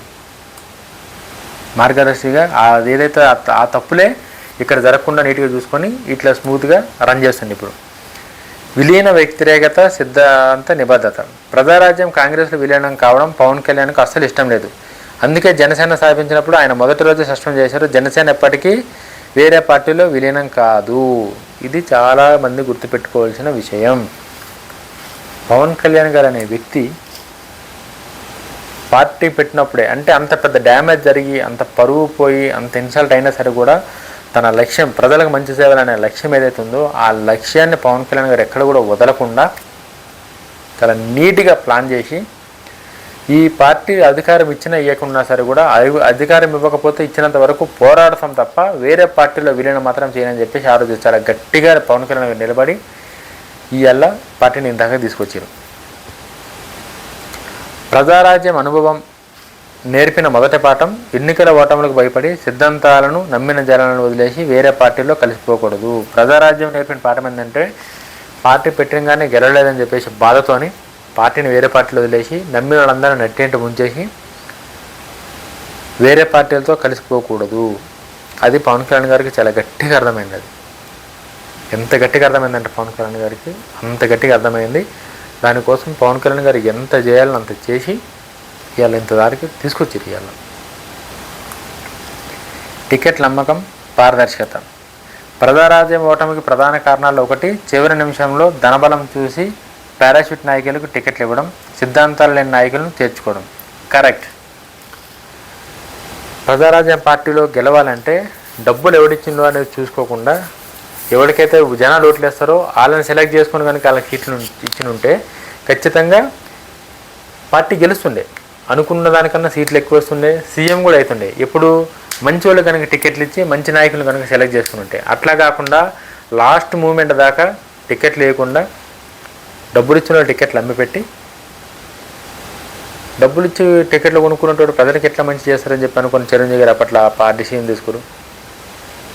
చాలా వరస్ట్ డిసిజన్ అప్పుడు తీసుకున్నారు కాబట్టి చిరంజీవి గారికి ఇప్పటికీ ఆ చెడ్డ పేరు ఉండిపోయింది. అట్లా జనసేనలో మార్పు. జనసేనలో పవన్ కళ్యాణ్ గారు మొదటి నుంచి కూడా సాంప్రదాయ రాజకీయాల కంటే సహజమైన అవగాహన ఉన్న కొత్త తరం నాయకులు యువతలకు ప్రాధాన్యం ఇచ్చారు. డబ్బు కోసమో తాత్కాలిక లాభాల కోసమో టికెట్లు అమ్మే సంస్కృతిని జనసేనలో తావులేదు, లేకుండా జాగ్రత్త పడ్డారు. కరెక్ట్. పవన్ కళ్యాణ్ గారు ఈ సిద్ధాంతాలన్నీ పక్కన పెట్టి ఎవడైతే జనసేనకు పైసలు ఇస్తుండో వారికి టికెట్ ఇచ్చి అట్లా ఆ రాజకీయం పవన్ కళ్యాణ్ గారు స్టార్ట్ చేయలేదు, చేయదలుచుకోలేదు అసలు. పవన్ కళ్యాణ్ గారు చాలా క్లియర్గా చాలా నమ్మకంగా ఆయన పద్ధతి ప్రకారం ప్రజలు ఎవరినైతే విశ్వసిస్తారో, ప్రజలు ఏదైతే రాజకీయ నాయకుల నుంచి కోరుకుంటారో అవన్నీ చేయగలిగే నాయకుడు ఎవరైతే ఉన్నారో వాళ్ళకే పవన్ కళ్యాణ్ గారు ఇంపార్టెన్స్ ఇచ్చి వాళ్ళకే సీట్లు ఇచ్చారు తప్ప డబ్బులు ఇచ్చో లేకపోతే నా వెనక 100 మంది ఉన్నారనో వాళ్ళని చూసి పవన్ కళ్యాణ్ గారు ఓట్లు ఇవ్వలేదు, సీట్లు ఇవ్వలేదు.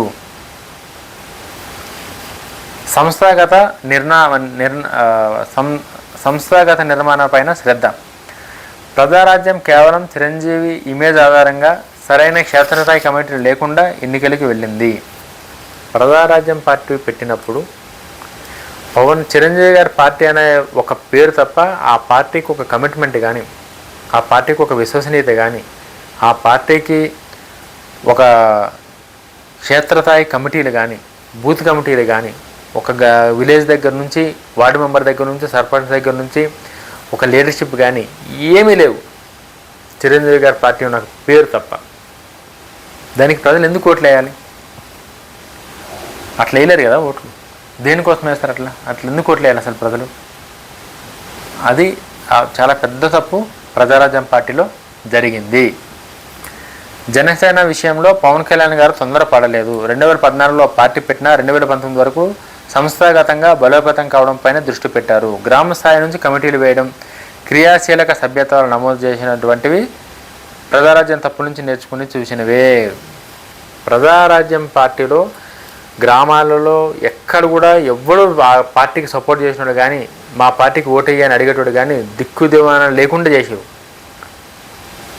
అప్పుడున్న పరిస్థితిలో చిరంజీవి గారు కనుక ఆ బూత్ కమిటీలు వేసి విలేజెస్లో కూడా పార్టీకి, ఒక తెలుగుదేశం పార్టీకి, కాంగ్రెస్ పార్టీకి ఎట్లయితే విలేజెస్లో కొంతమంది లీడర్స్ ఉండి ఎవరైతే ప్రజల్ని మోటివేట్ చేసి వాళ్ళ దగ్గర నుంచి వాళ్ళకి కావాల్సిన ఓట్లు ఏదైతే తీసుకున్నారో అవన్నీ ఏది చేయకుండానే చిరంజీవి గారు నా ఫోటో చూసి ఫ్రాన్స్ ఓటేస్తారని ఒక గుడ్డ నమ్మకంతో ఏదైతే పోయారో అది మళ్ళీ జరగకుండా పవన్ కళ్యాణ్ గారు జాగ్రత్త పడి 2014లో పార్టీ పెట్టినా సరే కూడా ఆగమాగంలా ఎలక్షన్లకు పోయి నేను కూడా పోటీ చేస్తా, నేనేం తక్కువ తెలియదని అట్లా పంతాలకు పోకుండా నిశ్శబ్దంగా ఉండి ఫస్ట్ పార్టీకి మనం క్యాడర్ని తయారు చేస్తే ఆటోమేటిక్గా క్యాడరే గెలుపునిస్తుందని నమ్మి ఇప్పుడు జనసేన పార్టీలో సభ్యత్వాలు నమోదు చేసి ఆ పార్టీని ఎట్లా బలోపేతం చేయాలో ఒక స్ట్రాటజీకి రాజకీయంతో పవన్ కళ్యాణ్ గారు నిలబడి ఎలా స్థాయికి వచ్చారు. నెక్స్ట్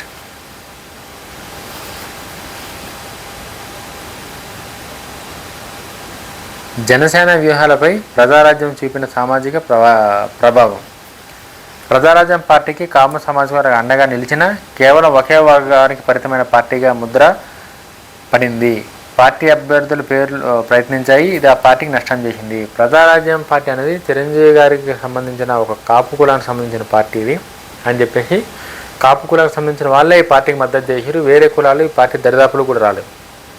మనం పార్టీ పెట్టినప్పుడు అందరూ సమానమే, మనకి కులాలకి మతాలకి అతీతంగా పార్టీలు ఉంటాయి కాబట్టి ఒక కులం మీద ఆధారపడి రాజకీయం చేయాలనేది చాలా తప్పు. అది చాలా కష్టం కూడా, అది అంత ఈజీ కూడా కాదు. బట్ చిరంజీవి గారు స్టార్టింగ్ స్టేజ్లోనే దానికోసం అట్లనే డిజైన్ చేసి నేను ఇంకా ఇది కాపుల కోసం అయితే ఇంకా ఎక్కువ ఇది చేస్తాను కాడికి ఆయన ఒక కుల పార్టీగా దాన్ని డిసైడ్ చేసినందుకు ఆ పార్టీ అనుకున్నంత రేంజ్లో సక్సెస్ కాలేకపోయింది. ప్రజారాజ్యంలోని లోపాలు, జనసేనలో సర్దుబాట్లు. ప్రజారాజ్యం అప్పుడు చేసిన తప్పులేంది, ఆ తప్పుల నుంచి జనసేన పార్టీని తీసుకున్న ఒప్పులేందన్నది కూడా మీకు ఇప్పుడు ఎక్స్ప్లెయిన్ చేస్తాను. ఒకే సామాజిక వర్గం పార్టీగా ముద్రపడటం, ఇది కాపుల పార్టీ అని చెప్పేసి అప్పట్లో చిరంజీవి గారి పార్టీ పెట్టినప్పుడు ఇది కాపుల పార్టీగా ఒక స్ట్రాంగ్ ముద్ర పడింది. ఇంక ఎస్సీ, బీసీ ఇవన్నీ ఆ పార్టీకి ఎవరు కూడా కన్నెత్తి చూడలే. ఆ పార్టీ వైపు కాపు కుల నాయకులు మాత్రమే ఆ పార్టీకి ఇంపార్టెన్స్ ఇచ్చి అట్లా డీల్ చేశారు అప్పట్లో. అది పబ్లిక్లకు బాగా పోయింది కాబట్టి దాని ఇంపాక్టే ఆ పార్టీకి వచ్చిన రిజల్ట్, దానికి ఇవ్వడం చేయలేడు. జనసేన ఇది ఒకే సామాజిక పార్టీగా ముద్రపడడం ప్రజారాజ్యకి మైనస్ అయితే, జనసేన అన్ని వర్గాల పార్టీ, ముఖ్యంగా బీసీ, ఎస్సీ, ఎస్టీ, మైనారిటీ పార్టీగా ప్రొజెక్ట్ చేసుకోవడం. జనసేన పార్టీ బీజేపీ పార్టీతో అలయన్స్లో ఉండి కూడా అన్ని పార్టీల మద్దతును కూడగట్టడంలో పవన్ కళ్యాణ్ గారు సక్సెస్ అయ్యారు.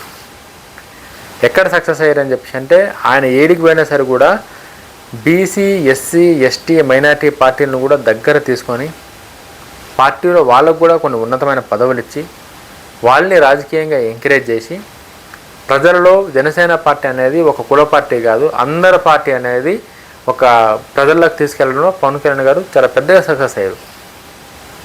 చాలా గ్రేట్గా సక్సెస్ అయ్యారు పవన్ కళ్యాణ్ గారు. ఆ గ్రేట్గా సక్సెస్ అయ్యే ఇవాళ పార్టీని అంత దాకా తీసుకొచ్చి పెట్టారంటే హ్యాట్స్ ఆఫ్ పవన్ కళ్యాణ్ గారు. మీ ఓపికకి, మీ కృషికి, మీ పట్టుదలకి ఎవరు ఎన్ని మాటలు చెప్పినా తక్కువనే.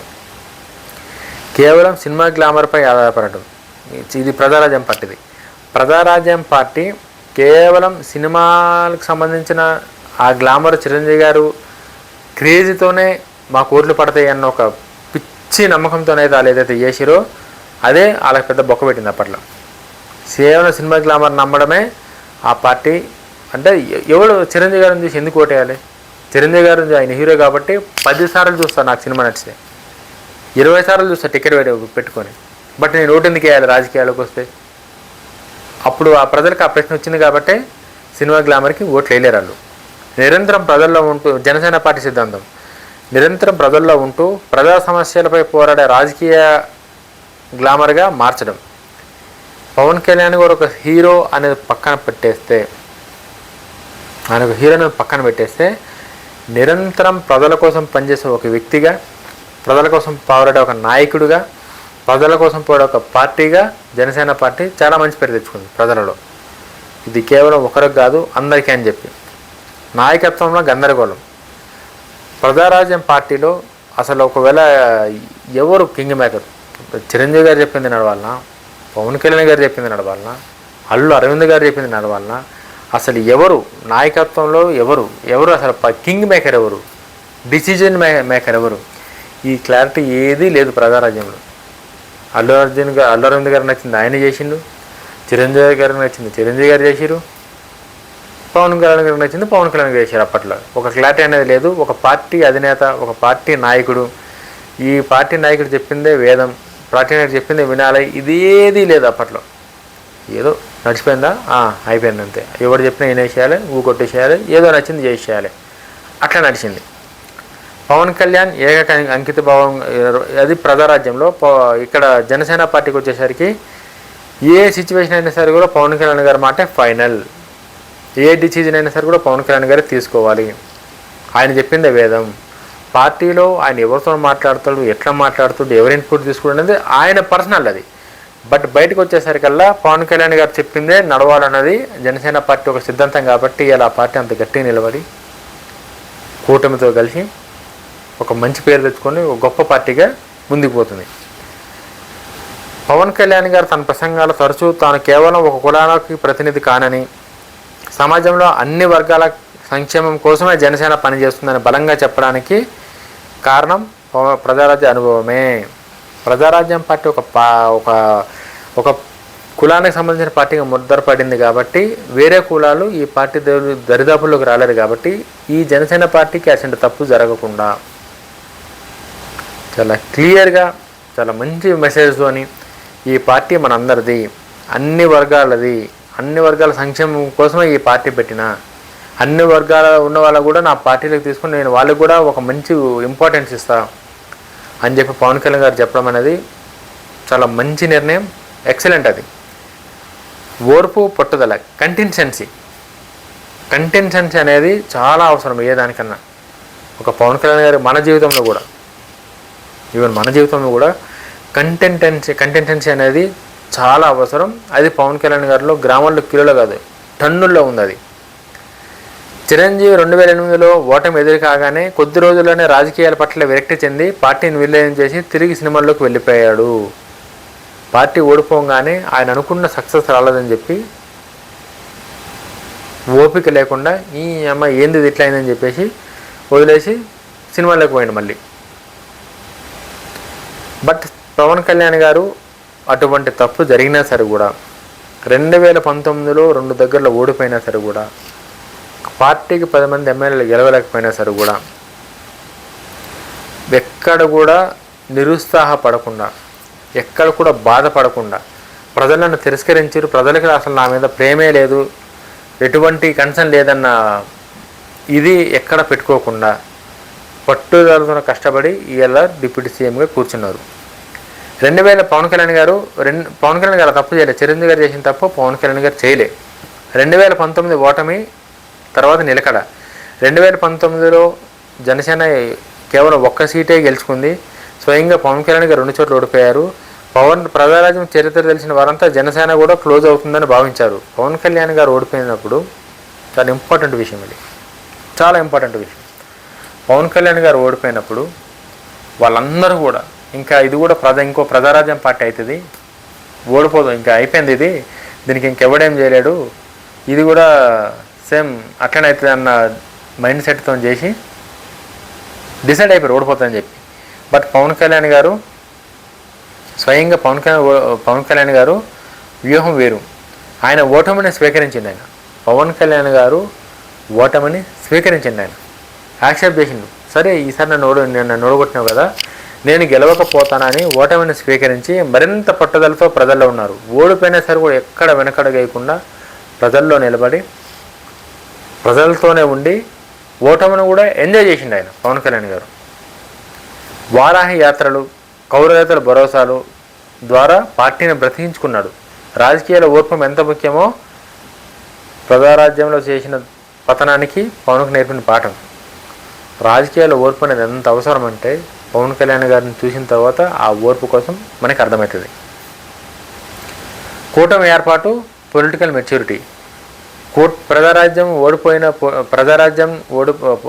ఓడిపోయి ఓటులు చీల్చింది. దీనివల్ల కాంగ్రెస్ లబ్ధి పొందింది. ఓట్లు చెడిపోవడం వల్ల ఇంకా పెంచి ప్రభుత్వ వ్యతిరేక ఓటు వృధా అవుతుందని పవన్ కళ్యాణ్ గ్రహించి 2014లో బీజేపీకి మద్దతు ఇవ్వడం, ఆ తర్వాత 24లో వైసీపీ వ్యతిరేక ఓటు చీలలేకపోవడం శపథం చేసి టీడీపీ, బీజేపీ, జనసేన కూటమిని విజయవంతంగా ఏర్పాటు చేసి చాలా పెద్ద నిర్ణయం తీసుకొని రాజకీయాలలో పవన్ కళ్యాణ్ గారు ఒక నెక్స్ట్ లెవెల్కి పోయారు. Next level. ప్రజారాజ్యం అనేది ఒక హెచ్చరిక అయితే జనసేన అనేది ఒక దిద్దుబాటు. అన్న చిరంజీవి రాజకీయ ప్రస్థానంలో జరిగిన తప్పులను పవన్ కళ్యాణ్ గారు ఒక పార్టీ పుస్తకంలో చదివారు. ప్రజారాజ్యం పార్టీకి వచ్చిన ఇమేజ్ను, క్రేజ్ను జనసేన పార్టీ సొంతం చేసుకుంటే ఆ పార్టీ చేసిన తప్పులను విలీనం, ధన రాజకీయాలు లేకపోవడం, జనసేన ధరించేది కూడా జాగ్రత్త పడండి. ఇది ఈ ప్రజారాజ్యం ఇంపాక్ట్ వల్లే రాజకీయ ఒక బలమైన శక్తిగా ఎదిగారు. ఇప్పటికైనా అర్థమైంది ఏంటంటే విజయ్ గారి పార్టీ, పవన్ కళ్యాణ్ గారి పార్టీ ఒకటి కాదు. అక్కడ రాజకీయాలు వేరు, ఇక్కడ రాజకీయాలు వేరు. ఆయనకున్న సిచ్యువేషన్స్ వేరు, ఈయనకున్న సిచ్యువేషన్స్ వేరు. వీడియో నచ్చితే లైక్ చేయండి, షేర్ చేయండి, సబ్స్క్రైబ్ చేయండి. జై హింద్.